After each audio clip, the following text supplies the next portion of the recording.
Bom dia, boa tarde, boa noite, você que me assiste, eu sou o Rodrigo Mansa Marques e hoje continuaremos nosso estudo sobre a Lei 8.213, a lei que rege sobre o INSS, ok?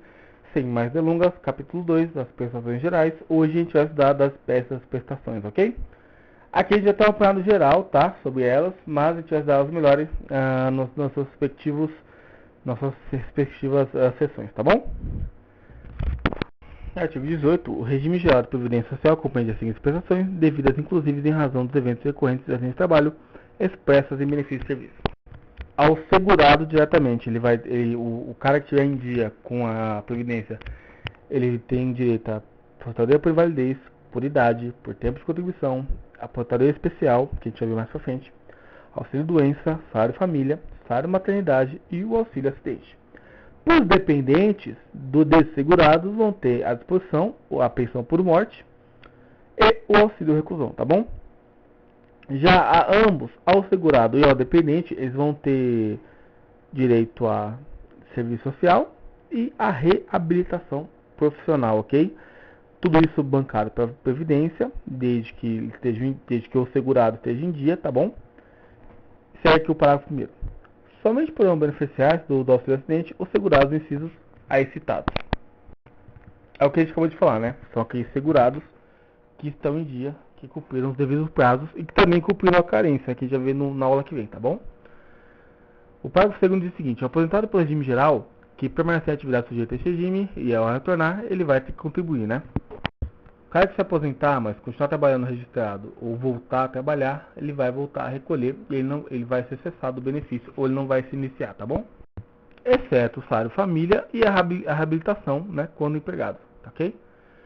Terceiro parágrafo, o segurado contribuinte individual que trabalha por conta própria, sem relação de trabalho com empresa equiparado, e o segurado facultativo, segundo a lei da 8.212, que a gente já estudou, e não farão jus à aposentadoria por tempo de contribuição. São aqueles que contribuem com menos do mínimo, né? Esses só se aposentarão por idade, tá ok? Dúvidas é só olhar a playlist da 8.212 que eu tenho aqui no canal, tá ok? Artigo 19. Acidente de trabalho é o que ocorre pelo exercício do trabalho a serviço da empresa ou do empregador doméstico, né, no exercício do trabalho geral, né, provocando lesão corporal ou perturbação funcional de que cause a morte ou a perda ou redução permanente ou temporária da capacidade para o trabalho. E aqui os próximos parágrafos, ele rege que as empresas são responsáveis pela medida de proteção à saúde do trabalhador, segurança, né? E que, no segundo parágrafo aqui, constitui contravenção penal punível com multa deixar a empresa de cumprir as normas de segurança e higiene. Terceiro parágrafo, que também diz dever da empresa prestar informações pormenorizadas sobre os riscos de operação a executar e do produto a manipular, certo? Quer dizer, o cara que conduz uma empilhadeira, por exemplo, ele tem que ter um manual de disposição da empresa, com instruções em geral, a respeito sobre os perigos daquela empilhadeira, tá bom? É só um exemplo mais prático para a gente. Parágrafo 4º. O Ministério do Trabalho e da Previdência fiscalizará os sindicatos e entidades representativas do casco para não fiel ao cumprimento do disposto nos parágrafos anteriores, conforme o regulamento. Obviamente, o sindicato e o Ministério do Trabalho eles podem ir lá bater na porta da empresa, consultar os empregados para ver se tudo isso, se todas as condições de segurança e higiene, tudo que foi citado aqui nesses últimos 3 parágrafos, estão sendo cumpridos, tá bom? Rege o artigo 20. Consideram-se acidente de trabalho, nos termos do artigo anterior, as seguintes entidades mórbidas: dúvida profissional, assim entendida, a produzida ou desencadeada pelo exercício do trabalho peculiar a determinada atividade, é constante da respectiva relação elaborada pelo Ministério e da Previdência. Essa relação, se tiver no nosso edital, a gente vai estudar. Se não, ok? Provavelmente na prova vão cair perguntas bem básicas, como lesões referentes ao trabalho ou doenças referentes ao trabalho, ok? Sem maiores complicações. E esses dois se complementam aqui. Doença do trabalho, assim entendida, adquirida ou desencadeada em função de condições especiais que o trabalho é realizado e com ela se relacionem diretamente. Constante da relação mencionada no inciso 1. Tá ok? Parágrafo primeiro. Não são consideradas doenças do trabalho, e é aí que o bicho pega, né? Porque é aí que a acesso vai pegar brechas para fazer perguntas. A doença degenerativa, tá ok? Que obviamente que ele não tem adquirido em serviço. Inerente à grupo etário, aquelas doenças que vêm de acordo com a idade, né? Inevitavelmente. E C é que não produza incapacidade laborativa. Se o cara tiver uma doença, mas ele puder continuar trabalhando com ela, ok? Não é considerada. A doença endêmica adquirida por segurado habitante de região em que ele se desenvolva, salvo a comprovação de que é resultante de exposição ao contato direto determinado por natureza do trabalho. Dengue, né? Exemplo mais fácil. Se eu adquirir dengue em Rio Claro, por exemplo, é uma doença endêmica da região. Então, a princípio, não considera-se acidente de trabalho. Porém, se ficar provado lá na empresa que ali tem focos tem águas paradas, focos do mosquito, aí é a história. Aí é considerado acidente de trabalho, tá bom?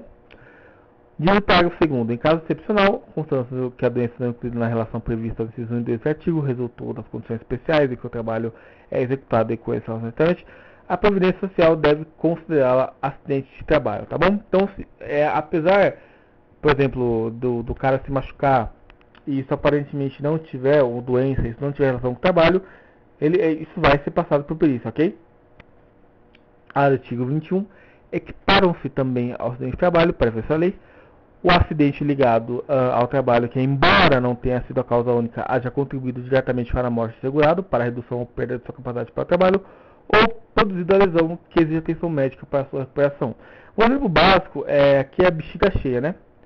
Se o trabalhador está com a bexiga cheia, aparentemente isso não é culpa da empresa, a menos que não tenha banheiro disponibilizado para ele ali. Mas se acontece um acidente e algo bate bem na bexiga dele, isso estoura a bexiga, ele vai ter que fazer um tratamento quanto a isso, é considerada acidente de trabalho, ok? A empresa não teve culpa da bexiga cheia, mas parte do que aconteceu, o tratamento foi por causa do acidente. Então, ela vai ter que assumir isso, tá bom? Inciso 2. O acidente sofrido pelo segurado no local e no horário de trabalho em consequência dele. Vamos lá. Ato de agressão, sabotagem, terrorismo praticado por terceiro companheiro, ou seja, não precisa ser um colega de trabalho dentro da empresa, pode ser alguém de fora, um cliente, tá? Um invasor. Ofensa física intencional, inclusive de terceiro, por motivo de disputa relacionada ao trabalho, né? Então, quando você for brigar com seu colega sobre quem vai assumir o projeto tal, toma cuidado. O C, ato de imprudência, negligência, imperícia de terceiro ou de companheiro de trabalho. Então, se o auxiliar de cozinha novo deixar o gás ligado, aberto, né? E acender a luz, explodir tudo ali, você morrer ou se machucar, ele vai ter que, também é considerado, desculpa, acidente de trabalho, tá bom?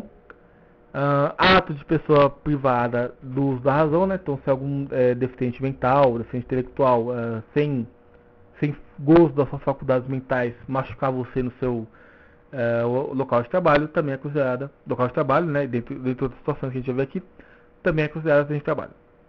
E também desabamento, inundação, incêndio e outros casos fortuitos ou decorrentes de força maior, tá bom? Então, acidentes naturais também entram nessa. Inciso 3º, né? A doença proveniente de contaminação acidental, desculpa, tá, perdi aqui. De contaminação acidental do empregado no exercício de sua atividade, ou seja, mesmo se for uma contaminação não intencional, alguém que trabalha em laboratório, estourou algum tubo de ensaio, alguma coisa ali, entrou na tubulação, né, no sistema de ventilação do local, acidentalmente, também é considerado acidente de trabalho. E 4, o acidente sofrido pelo segurado, ainda que fora do local local horário de trabalho. Vamos lá as condições. A, na execução de ordem ou na realização de serviço sob a autoridade da empresa, e na prestação espontânea de qualquer serviço à empresa para lhe evitar prejuízo ou proporcionar proveito. Então você vai lá, por exemplo, o vendedor sai da empresa para ir jantar com o cliente e ele se acidenta no meio do caminho. É considerado acidente de trabalho, é equiparado ao acidente de trabalho, tá ok?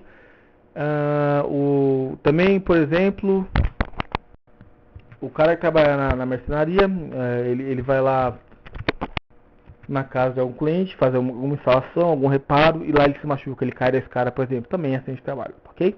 Mesmo ele não estando nas dependências da empresa, mas sob responsabilidade dela. Olha que interessante, em viagem de serviço da empresa, inclusive para estudo quando financiado por acidente de seus planos, para melhorar a capacitação da mão de obra, independentemente do meio de locomoção utilizado, e pode ser até o próprio carro do segurado. Se a empresa bancar para você um curso lá no Rio de Janeiro sobre TI, você é do setor, você vai de carro, pegou a adulta, se acidentou lá, isso é considerado acidente de trabalho, é equiparado ao mesmo, tá bom? E se você viajar para representar a empresa para outro motivo, outra questão, nem se fale, né? E também no percurso casa-trabalho, trabalho-casa, ou para o lugar que você for, né? Independente do meio de locomoção que você usa, rege aqui a linha D, tá bom? Parágrafo primeiro. Nos períodos destinados à refeição e descanso também, tá? Então, no horário do seu almoço, horário do lanche, pausa, descanso, ida ao banheiro. Se você tiver alguma dessas lesões, alguma dessas doenças que a gente citou até agora, também é considerada acidente de trabalho, tá bom? Não é considerada agravação ou complicação de acidente de trabalho a lesão que é resultante de acidente de outra origem se associe ou se superponha às consequências do anterior. Se você jogou bola no domingo, torceu o pé, tá lá machucado, ao invés de você pegar atestado, resolveu trabalhar na segunda-feira de manhã porque ficou com medo do chefe, e durante o trabalho você bate o pé em algum lugar e isso agrava a sua lesão, aí, amigo, foi você que machucou, tá bom? Aí a responsabilidade é sua que você trouxe essa lesão de fora, tá bom? Artigo 21A. A perícia médica do INSS considerará caracterizada a natureza acidentária da incapacidade quando constatar ocorrência de nexo técnico epidemiológico entre o trabalho e o agravo decorrente da relação entre a atividade da empresa ou do empregado doméstico e a entidade mórbida motivadora da incapacidade elencada entre alguns CID, né? Conformidade com o que se puder regulamento. O que ele está falando aqui é que a perícia médica do INSS vai seguir tudo que a gente falou até agora, né? Tem que ter o nexo entre a doença, o acidente e a razão do trabalho, tá bom? Desculpa, parágrafo primeiro. A perícia médica do INSS deixará de aplicar o disposto nesse artigo quando demonstrada a inexistência do nexo do que está com esse artigo. É igual o exemplo que eu dei agora de torcer o pé, né? Você já está com o pé machucado, com o tornozelo torcido, e se termina de se machucar, vamos dizer assim, lá na empresa. Aí não teve o nexo, né? Você já estava machucado. Parágrafo segundo. A empresa ou o empregador doméstico poderão requerer a não aplicação do nexo técnico epidemiológico, de cuja decisão caberá recurso com efeito suspensivo na empresa, do empregador doméstico ou do segurado do Conselho de Recurso da Previdência Social. Então, por exemplo, vamos supor que o médico do INSS declara que o rapaz lá que torceu o tornozelo foi trabalhar e terminou de se machucar na empresa, ele foi acidente de trabalho, né? A empresa ela pode recorrer contra isso, tá bom? E vice-versa também, né?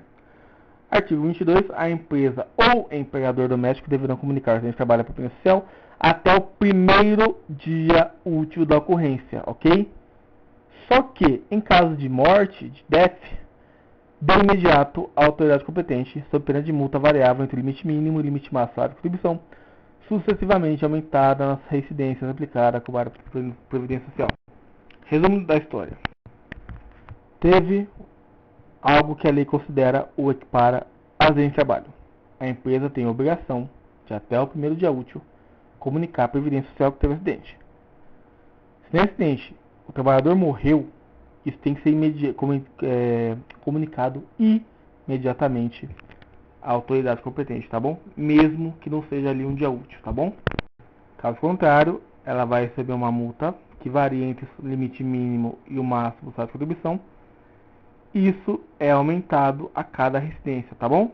Cobrada pela Previdência Social. Parágrafo primeiro. Da comunicação a que se refere esse artigo receberão cópia fiel, tá? O acidentado ou seus dependentes, como também o sindicato da sua categoria. Então, o acidentado vai receber a cópia fiel, se ele já estiver morto, o seu dependente, tá bom? E também vai receber o sindicato.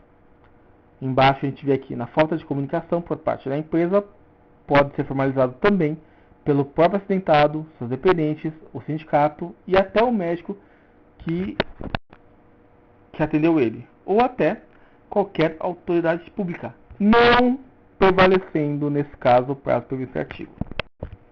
Então, o cara se acidentou, a empresa não comunicou a Previdência Social no dia seguinte, aí 2 dias depois ele foi e comunicou a Previdência. Vai ser aceito? Vai. Ele não está sujeito ao prazo que a empresa está, tá ok? Terceiro parágrafo, a comunicação que se refere ao artigo, o parágrafo que a gente acabou de ler, não exime, lógico, né, a empresa da responsabilidade pela falta do cumprimento desse artigo. Parágrafo 4º, os sindicatos e entidades representativas de classe poderão acompanhar a cobrança pela Previdência Social das multas previstas nesse artigo. Vamos dar uma olhada aqui, gente.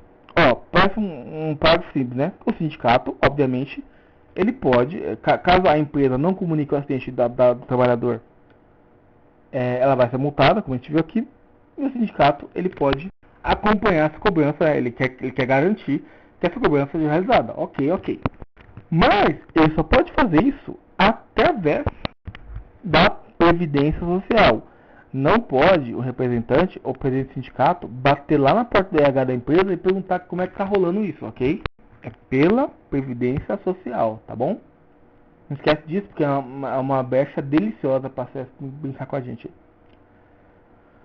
Parágrafo 5º. A multa que trata esse artigo não se aplica na hipótese do caput do artigo 21A. Ou seja, se o acidente do trabalhador não for considerado acidente de trabalho, se ele já estiver vindo machucado, por exemplo, igual a gente falou lá no tornozelo, esquece isso tudo, tá bom? Para a gente terminar hoje, artigo 23, considera-se como dia do acidente, no caso de doença profissional do trabalho, a data de início da incapacidade, né, laborativa, para o exercício da atividade habitual, no dia que ele não conseguir mais trabalhar, ou o dia da segregação compulsória, ou o dia que for realizado o diagnóstico, valendo para esse efeito de corpo-primeiro. O cara chegou no dia lá, foi se machucando, recupera, se machuca, não conseguiu mais trabalhar, vale esse dia. O cara começou a se sentir umas dores, aí o médico constatou que ele não pode mais trabalhar ali, que ele vai se ferrar de vez, vai considerar esse dia, tá bom? Na verdade, é o que ocorreu primeiro, né? Próxima aula, a gente vai ver sobre períodos de carência, tá bom? Com certeza, no mínimo uma ou duas perguntinhas sobre isso vai cair na prova. Então, estaremos escaldados, tá ok?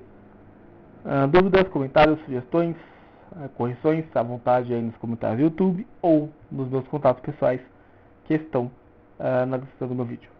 Forte abraço e tchau!